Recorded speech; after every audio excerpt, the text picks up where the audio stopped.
dia a todos. Bom, é um prazer muito grande estar aqui com vocês. Agradeço o convite de toda a equipe organizadora do Envoz.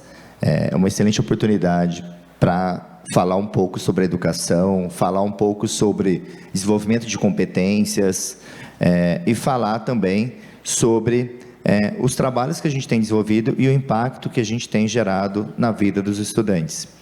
É interessante também estar presente aqui, observar também muita gente conhecida. Então, tem alguns ex-alunos, alunos, colegas de trabalho, escolas associadas, como o Emerson aqui do Puríssimo também, enfim, todos os presentes aqui. Bom, para falar um pouco sobre esse tema e falar sobre educação, o tema da nossa palestra, na verdade, ele é como desenvolver competências e habilidades para o mundo do trabalho atual e futuro, considerando o projeto de vida de cada estudante. Então, esse é um ponto importante, porque esse projeto de vida de cada estudante é o que realmente faz a diferença na formação, no engajamento, em um aluno entender e buscar esse projeto de vida é o que vai motivá-lo e inspirá-lo a ir além. E dentro da dinâmica do dia de hoje, eu vou trazer um pouco, bem rapidamente e de forma bem ligeira, os marcos legais da educação básica, ou seja, como que nós chegamos a esse estágio, como que, a partir do desenvolvimento de competências, da mudança da legislação, hoje, dentro do ensino médio principalmente, nós temos a oportunidade de trabalhar competências e habilidades relevantes para o século XXI, que vão muito além da aula expositiva, que passam principalmente pelo desenvolvimento de metodologias ativas de aprendizagem e metodologias variadas de aprendizagem, no engajamento, no protagonismo do estudante.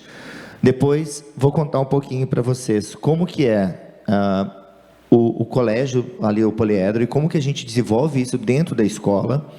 E, por fim, vou trazer um case, como a temática é sonhar e realizar, eu achei que era interessante fazer um convite para um aluno meu atual. O Renzo está aqui presente, aqui conosco, daqui a pouco eu vou apresentá-lo para vocês, mas o Renzo está aqui, é um aluno meu, e vou contar um pouquinho também da trajetória dele, e como que esse modelo de educação tem impactado nas escolhas, na vida, nas decisões atuais e também futuras. Então ele vai, eu até fiz a encomenda para ele, falei, ele até me perguntou, mas sobre o que eu vou falar? Eu falei, olha, a temática é sonhos e realizações.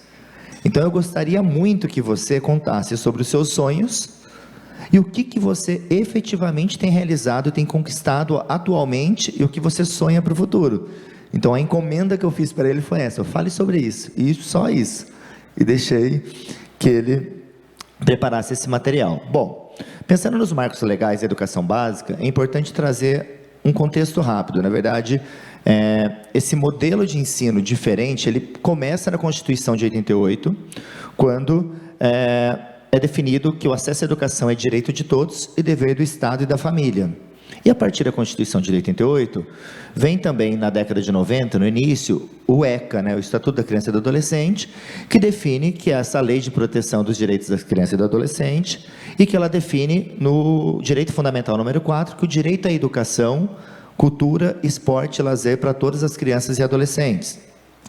Também em 96, a gente tem a LDB, que vai regulamentar essa educação, e por fim, em 2014, o Plano Nacional de Educação, que vai, a partir dessa regulamentação, elencar alguns parâmetros, que seria esse Plano Nacional de Educação que define que a gente precisa de uma educação integral, em pelo menos 50% das escolas, define que a gente precisa elevar o nível de escolaridade do IDEB, define também que a gente precisa triplicar o número de matrículas nessa educação técnico profissional, que nós tivéssemos mais professores com cursos de licenciatura plena, e além do magistério, mas também, além do notório saber, mas principalmente professores com cursos de licenciatura em pedagogia, e por fim, que essas definições da educação do país fossem através de uma gestão democrática, onde todos os agentes da educação pudessem ter participação ativa, sejam pais, organizações, instituições de ensino, professores e todos os agentes que fazem parte do modelo de educação. Além disso aí, a gente tem também uma alteração na LDB, em 2017, que define uma mudança de carga horária. E dentro dessa mudança de carga horária, naquele momento, saltava de 800 horas anuais para 1.000 horas anuais, esse novo ensino médio. Está falhando, né? Só um minuto. Isso. Obrigado. Definia também um modelo mais flexível de educação, com currículo mais flexível, que levava em conta também a BNCC e a criação dos itinerários formativos. Em 2018, as diretrizes curriculares nacionais homologam esse novo ensino médio e, por fim, na portaria de 2021, é definido um cronograma nacional de implementação, que começou a rodar efetivamente em 22, mas que já no ano passado, depois de um ano de implementação, ele passou por um processo de revisão e consulta pública, e neste momento ele está no Congresso. O que está acontecendo nesse momento? É só um reajuste, ou seja, houve muita discussão sobre revogação ou não do modelo, ele não será revogado, mas ele vai ser ajustado considerando as diferentes realidades.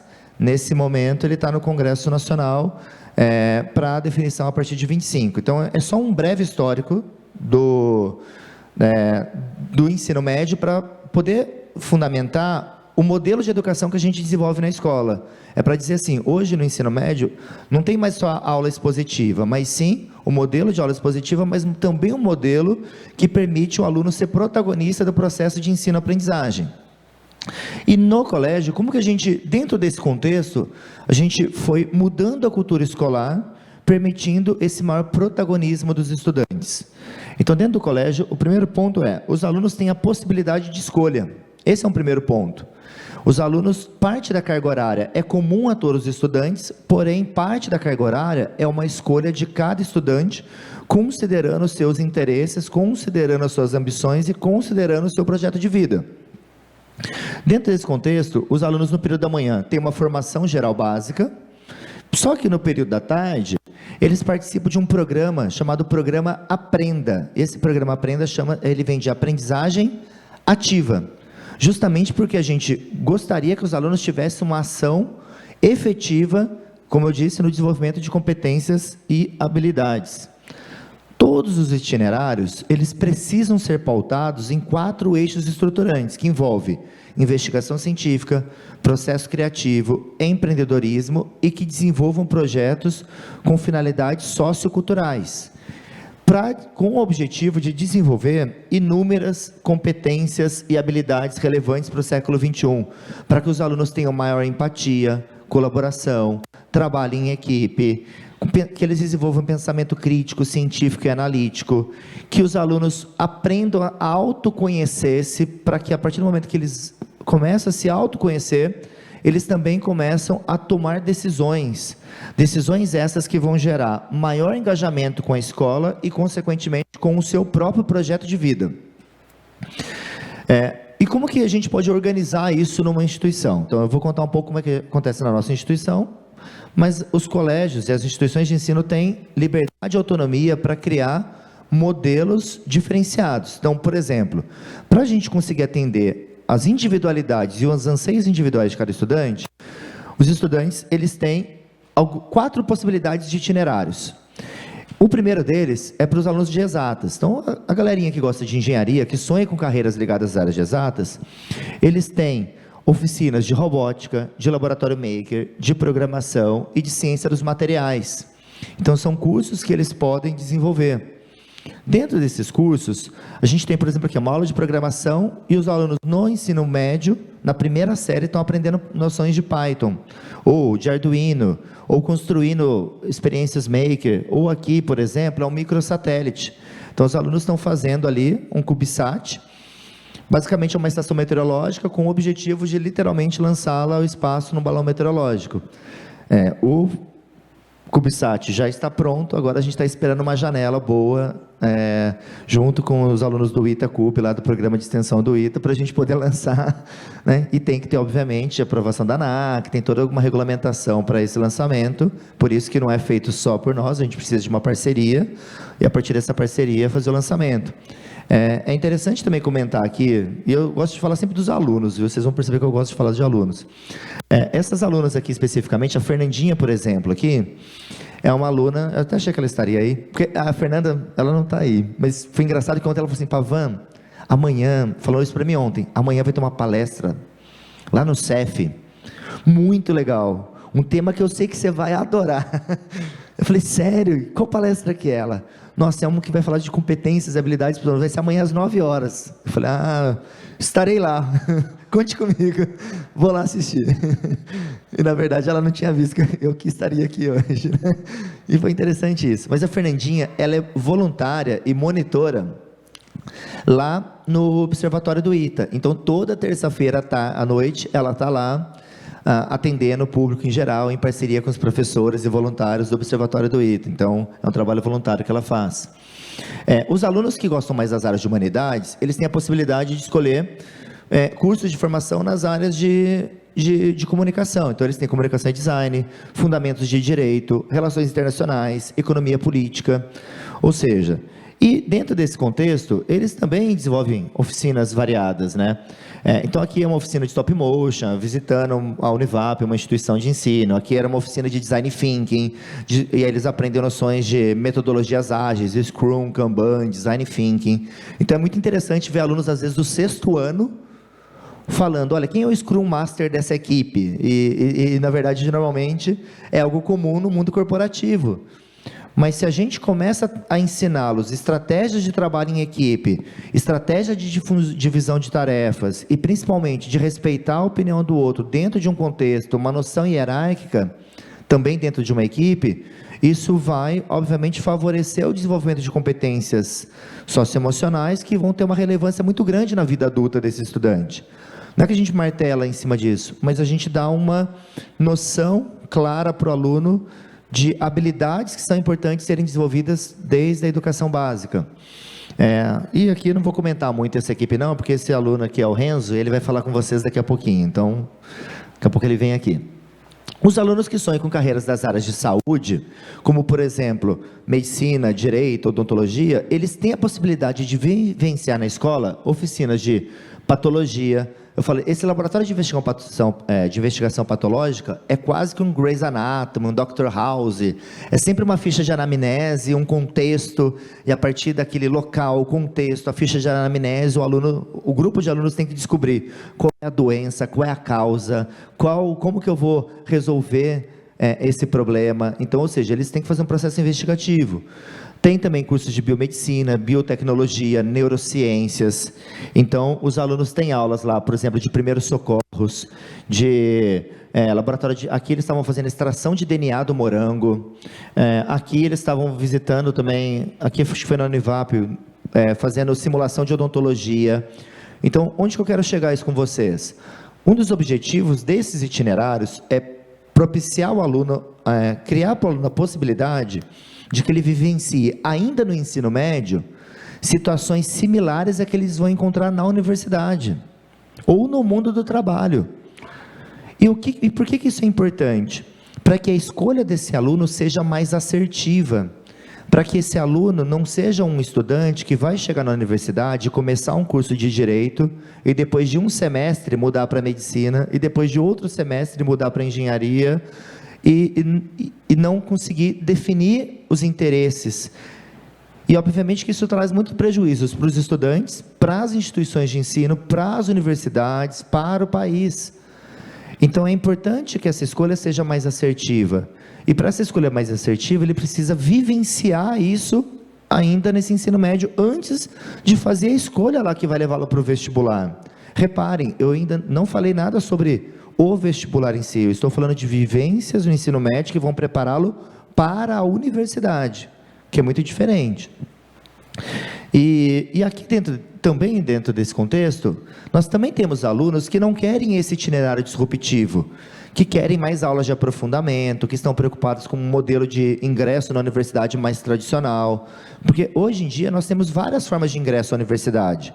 A que tem maior adesão continua sendo o vestibular tradicional. Vai lá um dia, faz uma prova e tem um vestibular. Mas hoje em dia não é só essa forma de ingresso. A gente tem o ingresso dos alunos via Olimpíadas Científicas. Eu vi o pessoal da medalha aí também. né? Via Olimpíadas Científicas.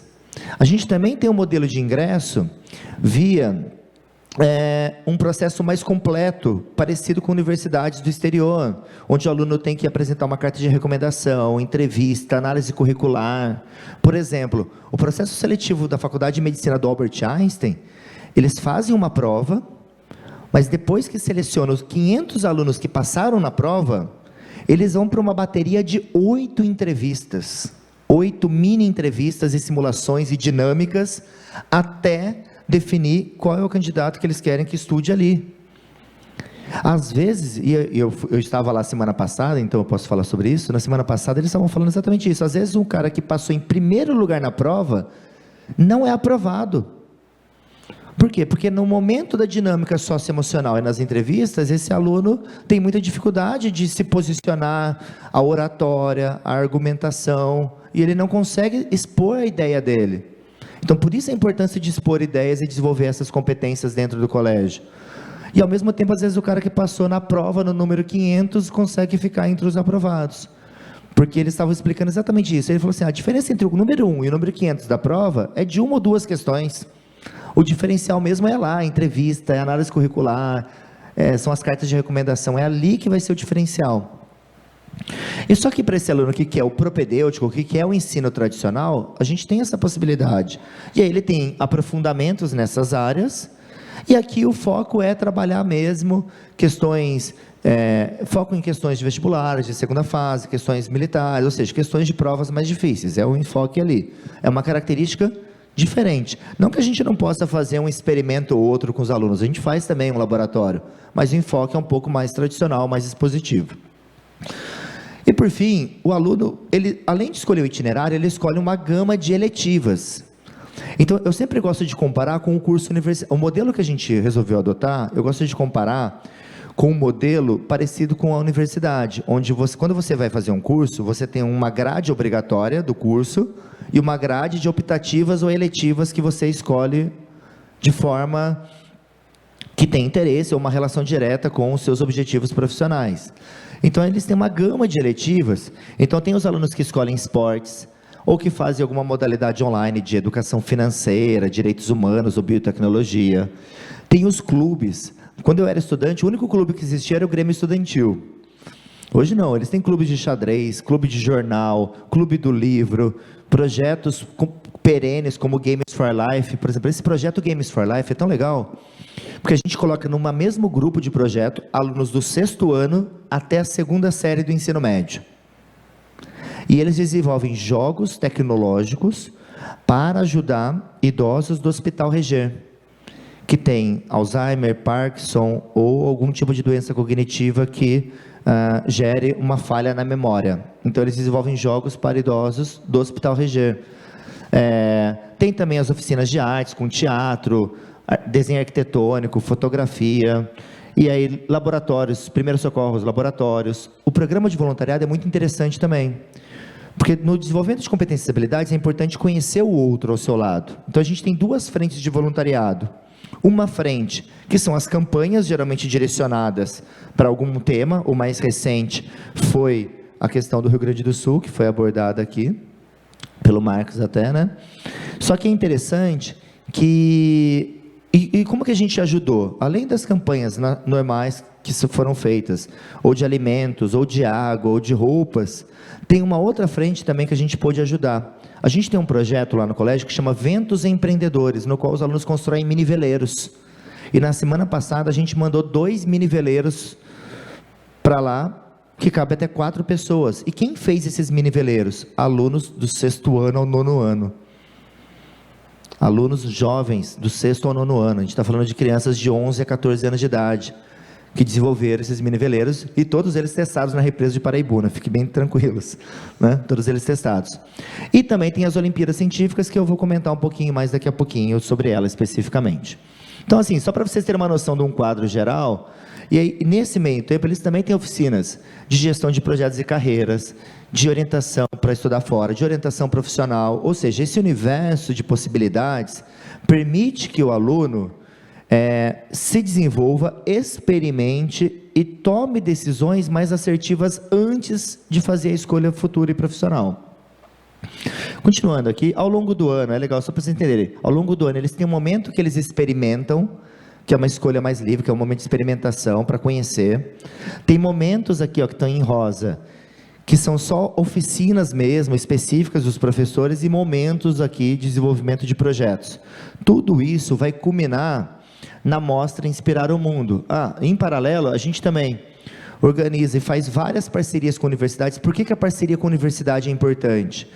Porque vem um aluno da universidade, de um programa de extensão, interagir com um aluno de ensino médio. E isso é uma troca de vivência de um aluno mais experiente com um aluno menos experiente, que não vai ser só em função de um projeto, mas vai ser em função do aluno do ensino médio entender como que é a vida universitária, como que eu consigo um programa de bolsas, como que é morar sozinho, como que você se organiza, já que você nunca saiu de casa. Então você começa também a desenvolver essas habilidades com os estudantes. E tudo isso vai culminar num grande feira de projetos que a gente faz, e todos vocês estão devidamente convidados. Esse ano acontece no dia 9 de novembro, né? É um sábado de manhã, no dia 9 de novembro, que chama Mostra Inspirar o Mundo, que acontece lá no colégio. E é interessante porque eu vi aqui que o Emerson do Puríssimo, ele trouxe um projeto de órteses e próteses desenvolvido pelos alunos para pessoas que precisam dessas órteses e próteses, principalmente pessoas de uma renda menor. E aqui também a gente desenvolveu também um projeto com características similares, não tão quanto o projeto lá do Puríssimo. Eu acho que ele está no estágio muito mais avançado que a gente desenvolveu, e é muito legal o projeto desenvolvido lá. E o Colégio Puríssimo é uma escola associada do Poliedro, é importante destacar isso também. Mas também esse aqui feito em parceria com a Unifesp, com o projeto Mão 3D. Tem também esse projeto Ágora, que eles estão propondo na Câmara dos Vereadores um parlamento jovem, formado exclusivamente por meninas, para aumentar o número de vereadoras, quem sabe, na Câmara, né, que aí entra a questão de empoderamento feminino também, de você aumentar a quantidade de vereadoras na cidade também. Projetos de empreendedorismo, vários desses projetos vão participar de feiras, congressos e simpósios, como o Congresso Internacional de Ciência, Tecnologia e Desenvolvimento, o Encontro Latino-Americano de Iniciação Científica Júnior, a Feira Brasileira de Ciência e Engenharia da USP, o Desafio Liga Jovem do Sebrae. Então são eventos variados que a gente participou nos últimos anos, e no último ano, só para destacar um deles, a gente participou do Desafio Liga Jovem, que é o maior desafio de empreendedorismo que tem no Brasil. Inclusive ele está aberto, né? Não estou fazendo propaganda nenhuma não, porque eu não recebo nada, mas é um desafio muito interessante, porque eles trabalham com a ideia do empreendedorismo e é organizado pelo Sebrae e pelo Instituto Ideias de Futuro. E nós tivemos duas equipes finalistas lá. Uma das equipes era o Outliers, no qual o Renzo fazia parte, e a outra equipe era o Biocurativo, que na verdade as alunas, imagina, alunas de ensino médio. E como que a gente faz isso? Como é que a gente faz os projetos? E aí entra um ponto importante, que é assim, a gente traz o problema das ODS para os estudantes, e traz sempre um disparador. Nessa galerinha, eu tinha trazido para um grupo de alunas específica o problema da quantidade de plástico nos oceanos. Qual foi a solução que elas encontraram para esse problema, depois de pensar em diferentes soluções? Vamos desenvolver um bioplástico. Até aí tudo bem. Qual a finalidade do bioplástico? Não sei, mas a gente fez um bioplástico. Aí elas começaram a buscar outros problemas, entenderam que no Brasil existe um grande problema do que fazer com o lixo hospitalar. E aí qual foi a solução encontrada por elas? Vamos desenvolver então um band-aid, né, um curativo biodegradável, mas o nosso tem que ir além. A gente tem que usar alguns óleos essenciais de menta e meleleuca para acelerar a cicatrização do machucado. E fizeram isso. E está em processo, já fizeram o registro da propriedade intelectual, está em processo de patente. E é um projeto feito por alunos de ensino médio. Esse projeto, a gente acabou ganhando o Desafio Liga Jovem com esse grupo, fomos para o South Summit, que é a maior feira de empreendedorismo da Europa, tudo custeado pelo Sebrae, pelo Instituto Ideias de Futuro, onde elas tiveram a oportunidade de conhecer hubs de inovação, startups, faculdade de tecnologia, a embaixada brasileira e mais um monte de oportunidades para essas estudantes.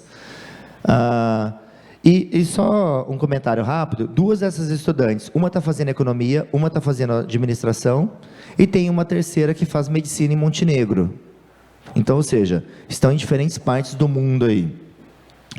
E para a gente fechar aqui um pouco a minha etapa, e como que as Olimpíadas têm um impacto importante nisso também? Porque dentro do cenário olímpico, é uma oportunidade também do aluno fazer diferentes Olimpíadas, existem muitos formatos. E a gente acredita muito que o programa olímpico está muito alinhado ao propósito do poliedro, que é de promover conquistas por meio do amor à educação. Isso porque ela desperta no aluno interesse genuíno pela ciência, capacita jovens talentosos, curiosos e engajados, desenvolve resiliência, melhora o rendimento escolar, potencializa a criação de vínculos e gera oportunidades reais de ingresso na universidade. Desde 2012, a gente tem trabalhado no programa olímpico, com acolhimento, a divulgação, preparação dos alunos, aplicação de provas, reconhecendo os estudantes e principalmente comemorando as conquistas. E isso tem trazido para a gente resultados significativos. Então, o número de premiações nos últimos anos tem crescido a cada ano. E isso traz alguns benefícios, né? Olhando escola por escola, você percebe, cada unidade, que a gente tem conseguido avançar no programa olímpico, em cada uma das unidades próprias, mas mais do que isso, aqui, foi.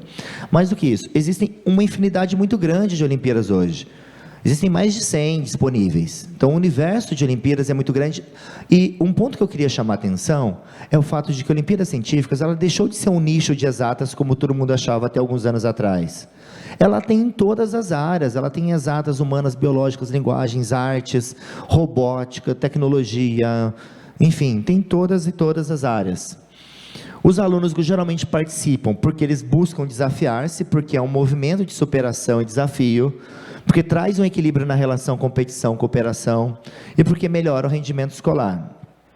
As Olimpíadas também abrem a mente, desenvolvem competências e habilidades, e aí, de novo, como eu falei, eu gosto de falar de aluno, só para citar mais um aluninho, esse aqui, ó, chama Rafael Grávolos, esse aluno, inclusive é da mesma turma do Renzo. Esse aluno é um aluno que integrou a equipe internacional da Brasileira de Química. Até aí tudo bem. Aí eu fui perguntar para ele, mas qual é o seu sonho?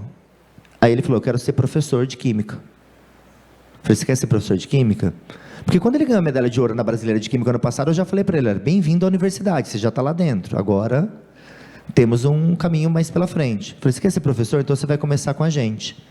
Hoje ele é meu atual professor de Olimpíada de Química. Esse aluno da terceira série ainda dá aula para os menores. Então, aluno da terceira série dando aula. E provavelmente quando ele entrar na faculdade para fazer, porque ele quer fazer na USP em São Paulo, provavelmente ele vai continuar dando aula para a gente de Química, porque os alunos têm adorado muito as aulas dele, inclusive. Né? Desenvolve senso de pertencimento, de competências socioemocionais. Então, só para citar mais um, ó, esse menino aqui formou ano passado. Só que é um fora de série. Por Olimpíadas ele entrou em engenharia na USP e em engenharia ele entrou na Unicamp e na Unesp. Aí pelo SISU ele entrou em medicina na UFSCar. Mas atualmente ele faz direito no Largo São Francisco. Então assim, é um negócio espetacular. Por quê? Porque isso foi abrindo portas. Mas qual é o sonho real desse aluno? Ele ainda sonha com o ITA. O ITA é o sonho dele. Mas ele foi se testando, foi se desafiando e foi conquistando, mas o sonho dele continua firme, ele continua se preparando para o ITA, porque é o sonho dele principal. As vagas olímpicas são cada vez maiores, então o número de oportunidades de ingresso são cada vez maiores, então isso é importante para os estudantes saberem disso, porque é uma forma de ingresso que ela é complementar ao vestibular tradicional, então é importante os alunos entenderem isso, saberem que existem muitas possibilidades. Nós temos vários cases de alunos que foram aprovados, e temos trabalhado, e o que eu acho importante, que enquanto marco estratégico, a gente tem a intenção,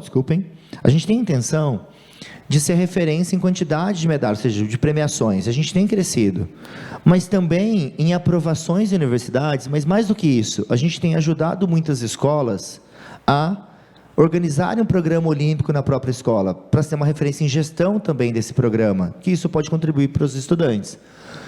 Só que a Olimpíada não pode ser um puxadinho na escola, ela tem que estar integrada com o programa da escola, então ela tem que fazer parte dessa visão sistêmica, com os diferentes setores de uma instituição de ensino.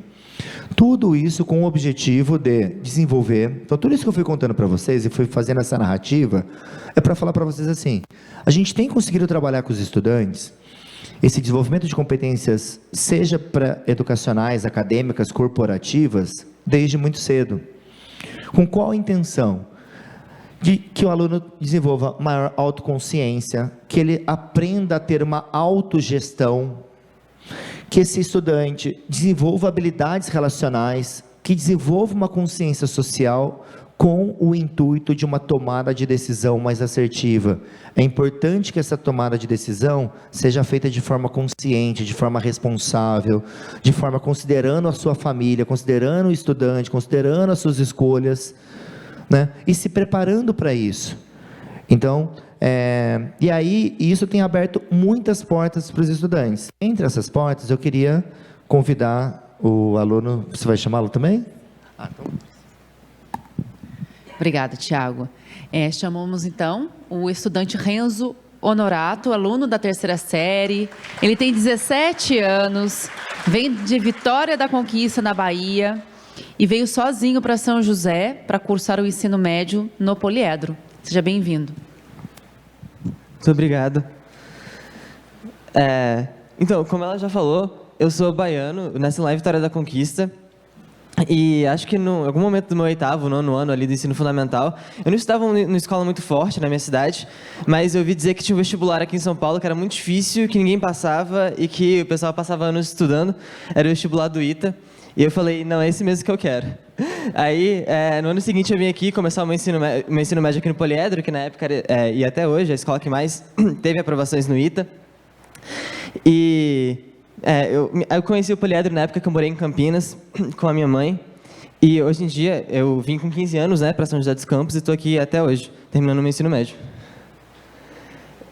Durante o meu ensino médio eu acabei mudando muito. Esse objetivo de fazer ITA e de seguir nessa carreira de engenharia acabou mudando bastante. Eu fiz muitas coisas.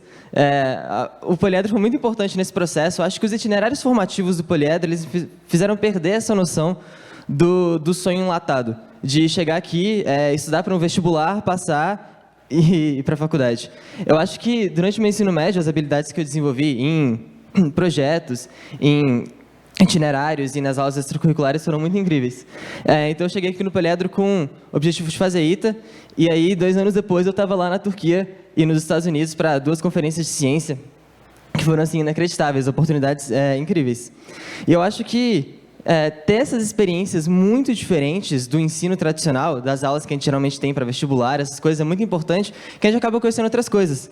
Ao invés de fazer só Olimpíadas Científicas, por exemplo, que é um modelo mais tradicional de provas, eu participei de vários projetos, como a RISE, que é uma organização da Google para eleger 100 dos melhores estudantes do mundo.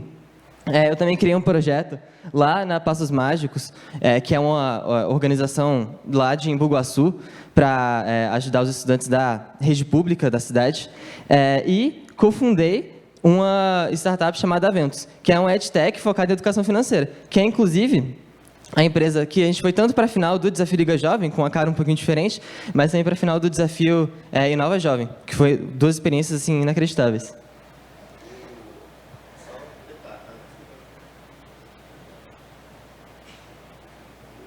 O Inova Jovem, esse Inova Jovem que ele fala, é um desafio de empreendedorismo da Unicamp também, então é importante destacar isso. E o Renzo, na verdade, ele foi um pouco modesto ali quando ele falou isso. Deixa eu só complementar um pouquinho o Renzo. Porque assim, esse menino esse ano, ele já foi para uma simulação da ONU, lá na ONU, em Nova York.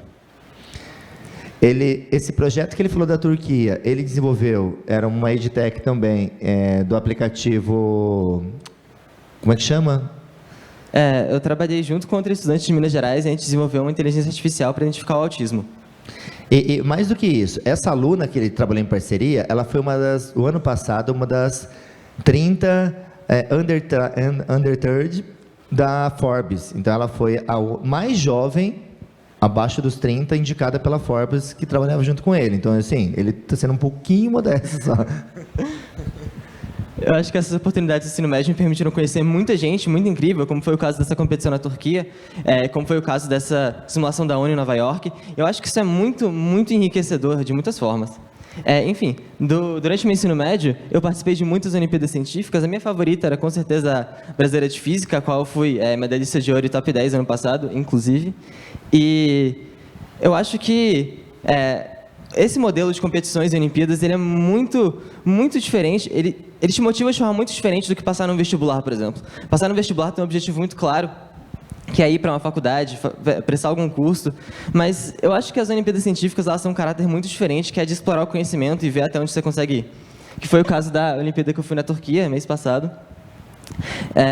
E, além disso, essas oportunidades me permitiram conquistar, esse ano, 2 oportunidades para fazer pesquisa em tecnologia e física durante as minhas férias agora, no meio do ano. Onde você vai fazer essa pesquisa, só para eu entender? Eu vou fazer por uma organização americana chamada Lumiere Education, que é focar em aprovações em universidades americanas e desenvolver projetos de pesquisas no ensino médio com alunos de PhD nas melhores universidades dos Estados Unidos. E vai ser em qual universidade? Eu vou trabalhar com um PhD em Física da Universidade do Texas. Enfim, para conquistar tudo isso durante o meu ensino médio, eu acho que, na verdade, foi tudo uma consequência de ter um plano muito bem definido. Eu cheguei no meu ensino médio sem muita noção, querendo fazer ITA, fui conhecendo algumas pessoas e descobri que tinha como estudar fora, descobri que tinha como viajar para fazer competições e, não sei, tinha oportunidades maiores que me interessaram mais. E aí, durante o meu ensino médio, eu fiz muitas coisas. Essas competições eram, na verdade, parte do meu projeto de vida, né? Então, a forma como eu escolhia o que participar, o que fazer, era aquilo que era importante para mim, pessoalmente. E eu acho que a questão mais importante do que o curso que você quer fazer na faculdade, muito mais importante do que saber responder essa pergunta, é saber responder qual problema você quer resolver. Eu escolhi trabalhar no programa da educação. E nos últimos 3 anos eu fui finalista da Rise, né, como eu comentei, com um projeto de educação, finalista do Desafio Inova Jovem e da competição Liga Jovem, com a EdTech. E eu acho que tudo isso partiu de eu desenvolver um bom plano. Um plano que era coerente com a minha realidade e que fizesse sentido com aquilo que eu realmente era apaixonado. No caso, esse plano era conseguir super bem na escola para, no final do meu ensino médio, agora no caso, conseguir ser aprovado na Universidade Americana. E é por isso que, hoje em dia, as oportunidades mais incríveis que eu conquistei assim são os programas de preparação da Academia Latino-Americana de Liderança e seguir esse... Eu acredito que a coisa mais importante que eu fiz no meu ensino médio foi definir muito bem esse plano e arcar com as consequências, né? Você decide, eu quero estudar nos Estados Unidos, eu quero estudar na Europa, e eu acho que tudo isso é possível, só que tudo tem consequências, né? Uma delas, por exemplo, é você ter que passar noites trabalhando em projetos, entrar num avião numa terça-feira depois da escola e ir para a Turquia, e eu acho que é isso. E voltar no domingo à noite, na segunda de manhã já tem aula de novo. Sim. Assim, obrigado, Renzo. Pode ficar aqui, fica aqui. E assim, é importante assim, por que a gente, quando o convite foi feito para a gente falar sobre o modelo de escola, eu lembro que eu estava na reunião com a Neide aqui também, né? E a gente até falou, olha, eu tenho uma possibilidade, olhando todo o cenário, eu falei, olha, eu posso convidar um estudante? E prontamente vocês falaram, olha, pode convidar, porque eu fui contando um pouco como é que a gente organiza a escola, mas é importante ter uma visão do aluno de como que ele recebe isso aí. O que me deixa mais feliz é que não é um caso isolado, existem muitos outros alunos com sonhos grandes, e eles têm buscado as suas diferentes realizações, quaisquer que sejam esses caminhos. Então, muito obrigado por participar aqui com a gente. Muito obrigado, Pavan. Tem perguntas? Meninos, acomodem-se, por gentileza, porque agora eu vou chamar o Rui para a mediação desse painel. Por gentileza, Rui.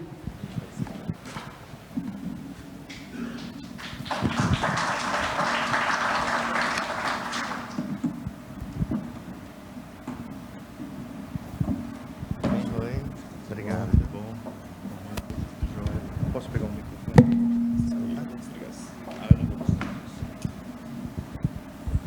Bom dia, pessoal.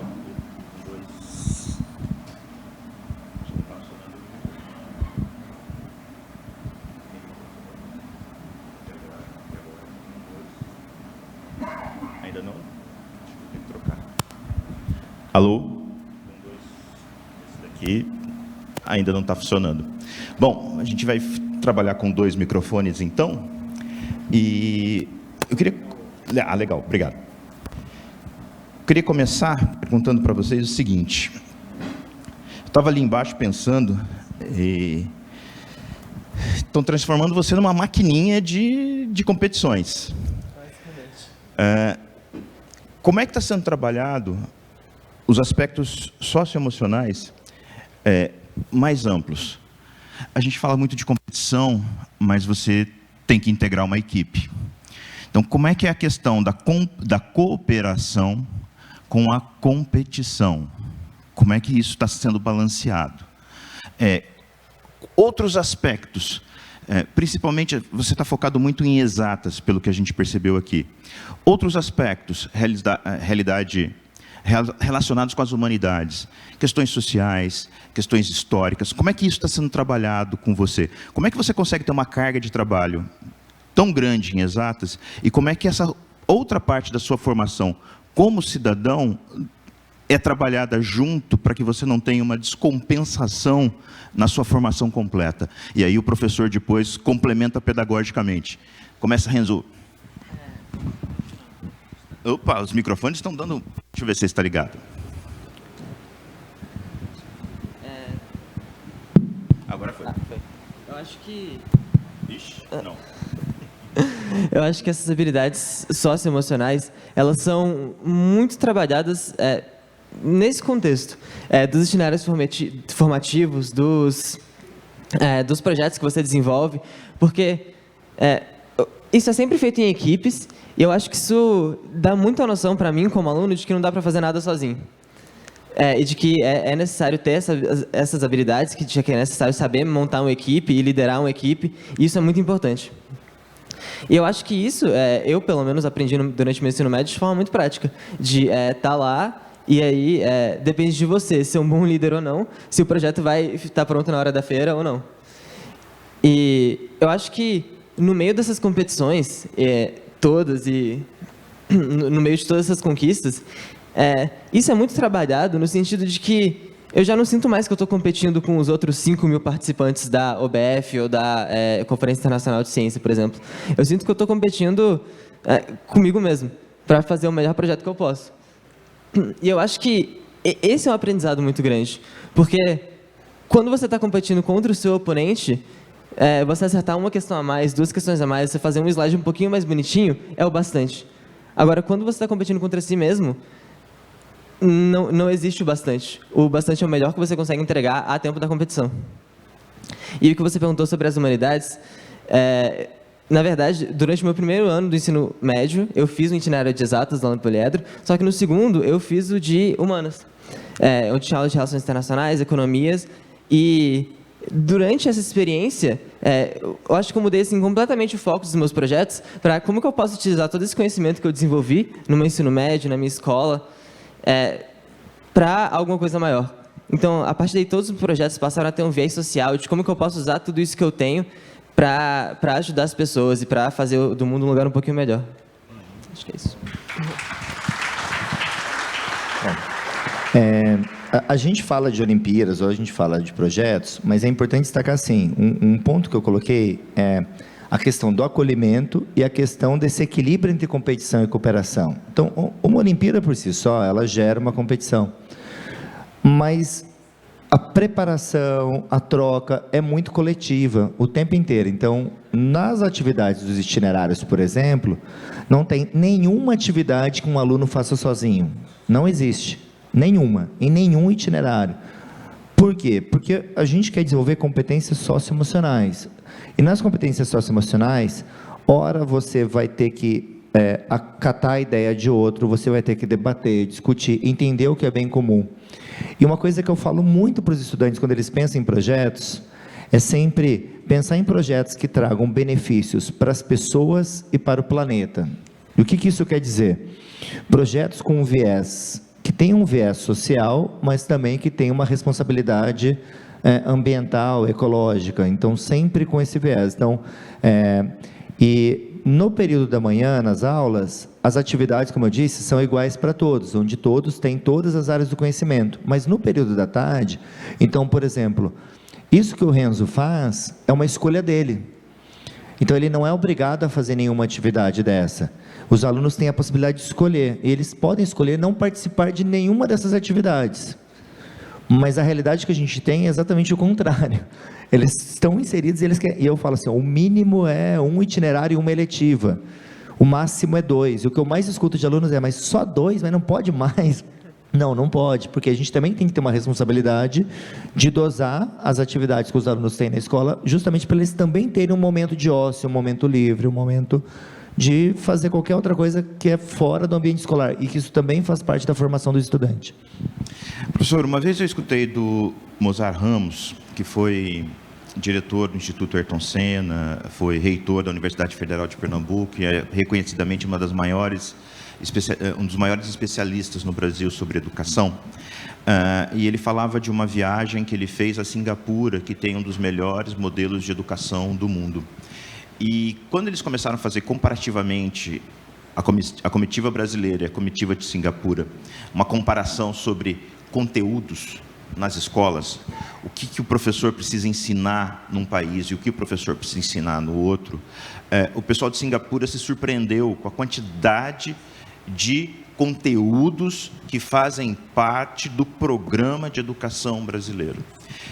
E a percepção inicial é que se você tem uma quantidade de um conteúdo tão elevado, e se você conseguir aplicar tudo aquilo, a gente teria a melhor educação do mundo, e a gente sabe que a gente está longe disso. O poliedro está inserido nessa realidade, uma grande quantidade de conteúdos. E isso tudo aqui é o a mais. Como é que é possível gerenciar tudo isso? Bom, primeiro assim, vamos pensar primeiro em termos de organização de horário e de tempo dos estudantes. Então, no período da manhã dos estudantes, essas atividades elas acontecem principalmente na primeira e na segunda série do ensino médio. Na terceira série do ensino médio, o enfoque é diferente. Na primeira e na segunda série, que é quando acontece tudo isso que eu contei para vocês, de manhã acontecem as aulas da formação geral básica e também as atividades de avaliações. As provas deles acontecem de manhã. O que eu estou querendo dizer? A parte da manhã, que é o ensino mais tradicional, que são esses conteúdos que você coloca, essa carga de conteúdos, ela é sempre trabalhada no período da manhã. No período da tarde, os alunos ficam na escola 2 tardes. Então, tudo isso que eu contei para vocês acontece em 2 tardes. Então, o aluno ainda tem 3 tardes livres. Muitos estudantes querem ir além e querem ocupar essas tardes, mas hoje em dia eles têm 2 tardes. Uma tarde em que eles fazem itinerários e uma tarde em que eles fazem eletivas. Tem aquele mapa todo que eu mostrei para vocês, mas na prática o aluno escolhe um itinerário e uma eletiva, e alguns escolhem 2. Tem até alguns que querem mais um pouco, mas a gente segura justamente para não sobrecarregar. Porque a gente entende que se a gente sobrecarrega o estudante, isso vai gerar nível de ansiedade maior, uma preocupação em querer dar conta de tudo, e isso é sempre uma preocupação constante. Então, para isso, como que a gente trabalha isso também? A gente tem uma orientadora educacional para cada série. Em paralelo, tem uma orientadora profissional específica para ajudá-los nessas escolhas de carreira. E ao longo do percurso, a gente vai criando muitas vivências. Então, como eu disse, as atividades da tarde, elas necessariamente precisam ser dinâmicas. Então, não vai ser uma atividade com conteúdo. Então, uma aula de robótica, por exemplo, ela não pode ser uma aula expositiva, ela tem que ser uma aula interativa, ela tem que ser uma aula que o professor vai trazer um problema, vai dar uma fundamentação básica, mas a maior parte do tempo os alunos estão resolvendo problemas. Então, eles não estão só acumulando conhecimento, mas muito pelo contrário, eles estão aprendendo a resolver problemas. E à medida em que eles vão avançando o nível de escolaridade, os problemas também vão ficando cada vez mais complexos. Eles começam com problemas mais simples na educação mais básica, mas à medida em que eles chegam ao final do ensino médio, os problemas vão tornando-se mais complexos. E essa é uma forma que a gente tem, esse cuidado que a gente tem de tentar garantir uma saúde emocional dos estudantes. Aí a gente trabalha com eles via orientação educacional, um plano de estudos. O que é esse plano de estudos? A gente olha a grade curricular do estudante, que momentos ele precisa dedicar para estudar, mas que momentos também que ele precisa ter de lazer. Que momentos eles têm que ter para o ócio, para não fazer nada, e tudo isso é também importante nesse processo. Concordo com você quando você fala que no Brasil a carga de conteúdos é muito maior do que em muitos países.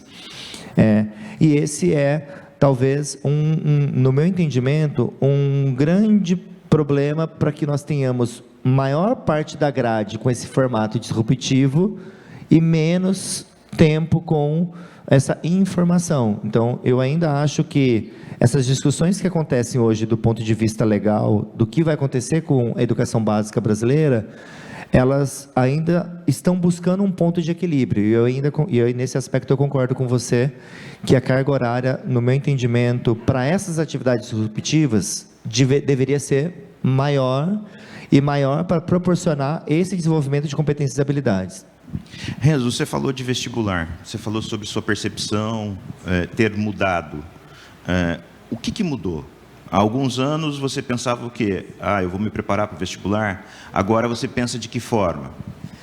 Quando eu entrei no ensino médio, eu vim aqui com o objetivo explícito de me preparar para o vestibular do ITA. Eu não sei em que momento isso começou a parecer meio vazio, mas em algum momento isso aconteceu, de que estar simplesmente trancado num quarto escuro, estudando para o vestibular do ITA já não era mais o bastante. E eu acho que nesse momento eu parei de acreditar no vestibular como uma forma de medir o conhecimento, de medir o meu valor como aluno. E aí, a partir daí,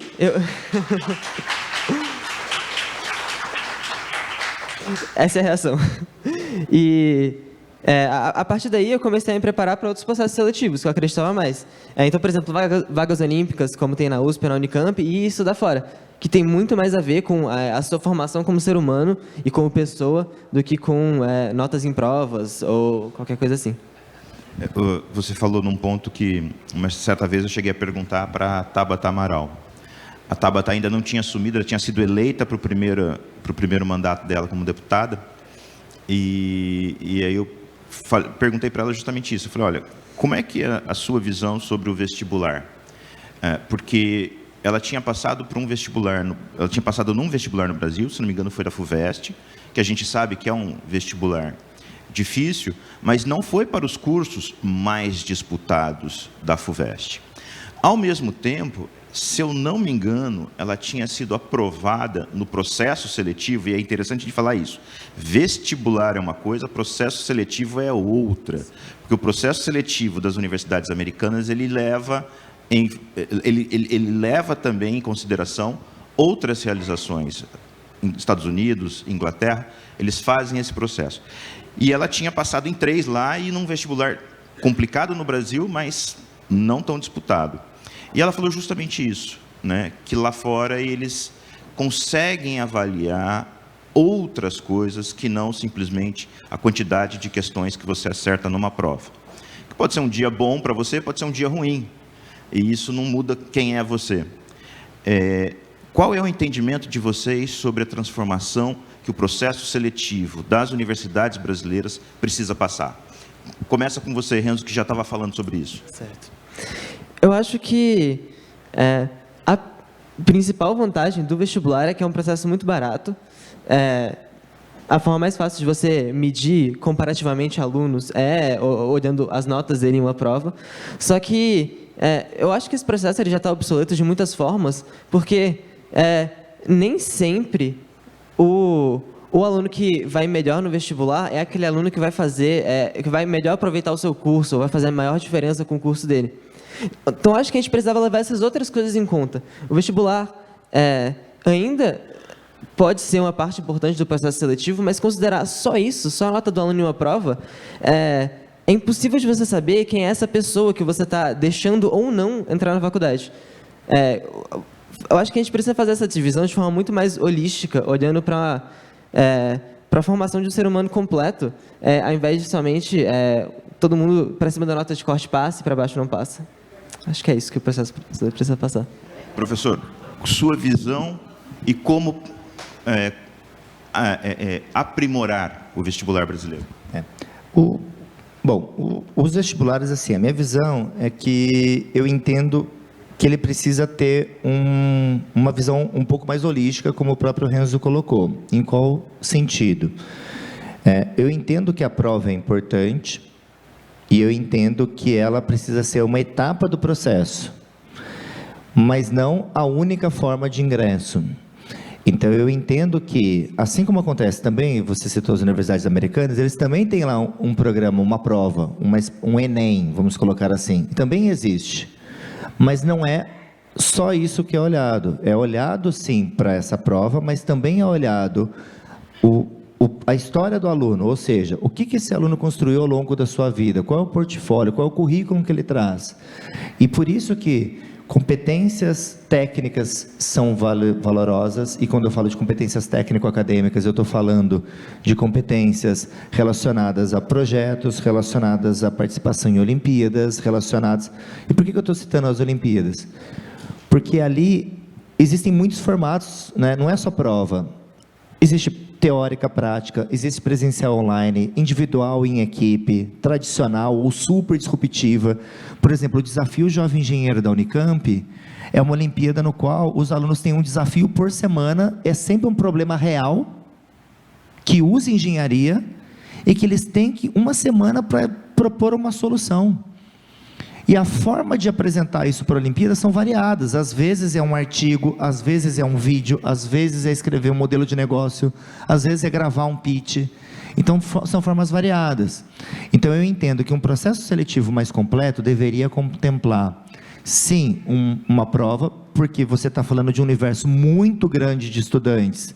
E aí, você avaliar holisticamente todos os estudantes é um processo, além de ser caro, é um processo muito difícil, porque a quantidade de alunos no Brasil é muito grande, mas, ao mesmo tempo, ela não pode ser a única forma. Eu entendo que a sequência com entrevistas, análise curricular, cartas de recomendação, dinâmicas em grupos, são formas de avaliar o estudante. E aí você considera a parte acadêmica, você considera a parte social, o quanto esse aluno se dedica a causas sociais ou à sociedade como um todo, e você também considera esse aspecto também relacional através das entrevistas, e aí você avalia a capacidade de argumentação, retórica, apresentação de trabalhos. Então, você consegue olhar para o aluno como um todo, né? Então, eu entendo que isso pode favorecer a menor evasão universitária, que hoje o índice de evasão é muito grande. Para a gente encerrar, perguntas difíceis com respostas curtas, por favor. Sua percepção sobre como uma parte disso pode ser levada para as escolas públicas. A gente, quando olha nisso, a gente pensa, qual é o tamanho da equipe que eu preciso, quanto de dinheiro eu preciso ter? Como é que isso daqui pode ser integrado na realidade das escolas públicas brasileiras? Bom, na verdade, o que a gente está fazendo é seguindo a legislação mesmo. É o que as escolas deveriam fazer. É que, muitas vezes, e eu não estou no dia a dia das escolas para entender, de todas as escolas para entender a realidade, mas eu entendo que depende de alguns aspectos. O primeiro aspecto é, a escola precisa ter uma infraestrutura mínima. A maioria das coisas que eu mostrei para vocês não depende de ter super laboratórios. A maioria das coisas a gente consegue fazer com recursos relativamente simples. Mas aí a gente precisa investir em formação docente, porque nem todos os professores estão hoje preparados para esse modelo de ensino. Então, você precisa investir em formação docente, você precisa investir em parcerias público-privadas. Então, essas parcerias, não sei se você separa, a gente faz muitas parcerias com universidades, com centros de pesquisa. Com qual objetivo? De trazer essa vivência prática. Então, são parcerias no sentido ganha-ganha. Então, buscar parcerias e eventos como esse, por exemplo, como o próprio evento do Invoz, de trazer esses estudantes para dentro aqui, pode ser também um caminho, porque você tem atividades variadas, igual vocês citaram, o circuito STEAM. Então, é uma possibilidade de você trabalhar isso dentro das escolas também. Então, eu entendo que formação docente, direcionamento correto dos recursos públicos e apoio em infraestrutura de escolas é o que pode garantir melhor qualidade do ensino. Renzo, sobre o aspecto do estudante. O professor falou muito sobre gestão, sobre como colocar. Como levar isso para uma realidade de uma escola que não tenha exatamente a mesma infraestrutura? Eu acho que a resposta é a tecnologia. É o que a minha empresa faz, inclusive. E eu acho que é impossível formar para cada estudante no Brasil um professor específico para cada um dos itinerários ou para cada uma das unidades eletivas. Então, eu acho que a gente precisa desenvolver essa tecnologia e aplicar ela à educação de forma que seja viável implementar isso em escolas públicas. Eu tinha falado que a gente ia encerrar. Diga. O Renzo, atualmente, ele faz um projeto social, né, que é os Passos Mágicos, que tem a ver com isso. Então, é uma escola pública de Embu das Artes, né? Embu Guaçu, no qual, à distância, ele ensina noção de robótica e programação para estudantes da rede pública de ensino, para uma ONG lá. Então, é uma forma que ele encontrou de ter um papel ativo na transformação social de alguns estudantes. Essa foi a forma que ele encontrou. Então, o que é importante é também dentro das escolas, nós, enquanto professores, enquanto educadores, também fomentar que cada vez mais alunos tenham uma ação ativa, assumam um papel ativo de transformação da realidade onde você vive. E eu entendo que isso também pode ser transformador, ou seja, trazer esse aluno em melhores condições de aprendizagem para contribuir para a formação dos estudantes. Então, como eu disse para vocês, a gente tem um programa de voluntariado. Qual é uma ação que a gente consegue fomentar nos estudantes? Os nossos alunos do programa de voluntariado dão aulas de reforço escolar para alunos da rede municipal de ensino, aqui de São José, de uma escola especificamente, que é a Escola Marilda. Então, são alunos nossos do ensino médio dando aulas de português, matemática, ciências e inglês para alunos do 6º ao 9º ano de uma escola pública. Por que a gente escolheu essa escola? Porque é a escola que está próxima do nosso entorno, é a escola que está próxima da gente, que a logística permite que a gente consiga atender, tanto a gente ir até a escola, quanto trazer esses estudantes até a nossa, que é essa troca que acontece constantemente. No caso dele, ele já buscou uma escola um pouco mais distante, mas como é inviável o deslocamento, ele buscou um caminho online para fazer esse trabalho. E isso a gente fomenta muito nos estudantes. Então, essa formação cidadã, e aí, de novo, usar esses estudantes, fomentar nos estudantes que eles tenham um papel transformador da realidade de onde vivem. Se eu não me engano, a Escola Marilda deve estar a menos de 1 quilômetro do poliedro, né? É uma reta, né? Uma reta. Legal. Bom, eu tinha falado que a gente ia encerrar, mas me avisaram aqui que a gente tem 2 perguntas e eu vou fazer elas rapidinho para vocês. Pergunta, professor: colégio patrocina financeiramente de forma integral todos os alunos nas Olimpíadas? Inscrições, transporte, estadia? Pergunta da Fernanda Moraes.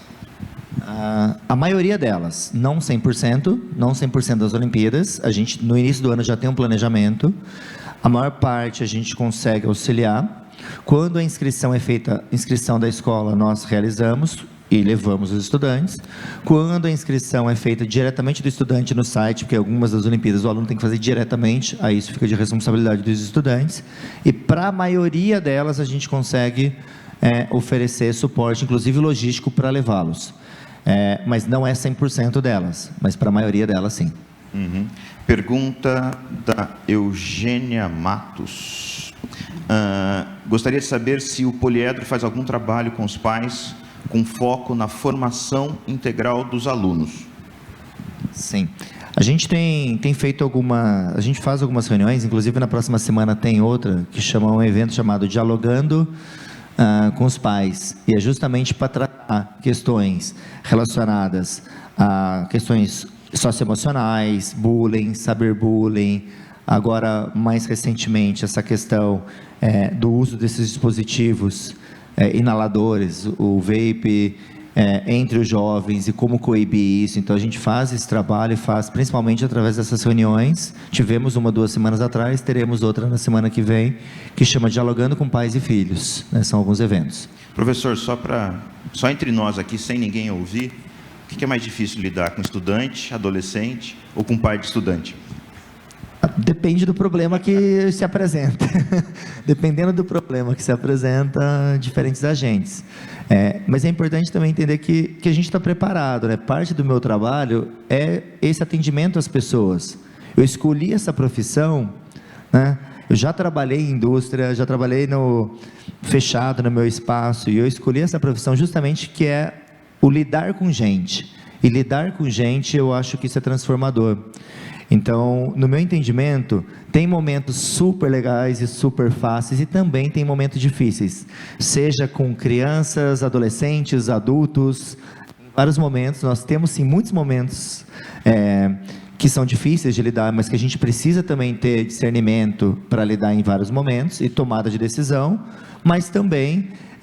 o que eu posso dizer é que a maior parte dos momentos são momentos alegres, então isso aquece o coração e me mantém firme nesse propósito há mais de 20 anos. Tenho certeza que em alguns momentos o senhor pensa naquela fórmula, força igual a massa vezes aceleração. O senhor estima mais ou menos a massa do pai, quer saber mais ou menos a aceleração e pensa, eu preciso dessa força para assumir com esse problema da minha frente. Não, eu tento respirar fundo, uso das terapias de relaxamento, yoga e contemplação, e a gente passa sempre por cima desses momentos. Estou fazendo essa brincadeira para cutucar os pais, porque o professor já tem problema demais, pelo amor de Deus, tente ajudá-los, não jogar mais problema na cabeça deles. Gente, muito obrigado e vamos embora para o próximo painel. Obrigada, Valeu, Rui. obrigado, viu? Obrigada, Renzo. Muito obrigada, Tiago.